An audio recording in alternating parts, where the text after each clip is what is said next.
তবে গুপ্ত শত্রু সিংহের প্রচুর।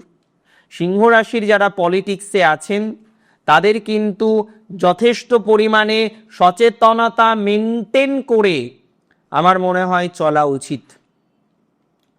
এটা কিন্তু অত্যন্ত গুরুত্বপূর্ণ।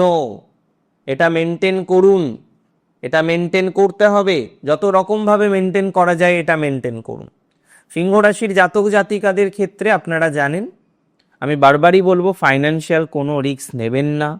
অ্যাক্সিডেন্টাল টেন্ডেন্সি যাদের আছে, ছোটোখাটো বিষয়ে গুঁতো লেগে যায়, ধাক্কা লেগে যায়, হাড়ে লেগে যায়, হ্যাঁ ছোটোখাটো একটা রক্তপাত হয়ে গেল, বাইক, স্কুটি কিংবা কার যেটাই আপনি চালান না কেন, খুব স্লো চালানোর চেষ্টা করবেন, ধীর গতি নিয়ন্ত্রণ করার চেষ্টা করবেন, সেটি আবশ্যক।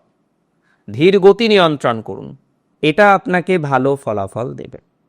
বিভিন্ন রকম বেদ, সাহিত্য, সংহিতা ইত্যাদি বিষয়ে যারা অ্যাটাচড আছেন তাদের প্রোগ্রেসিভ জায়গা আমরা অনেকটা বেশি লক্ষ্য করতে পারবো।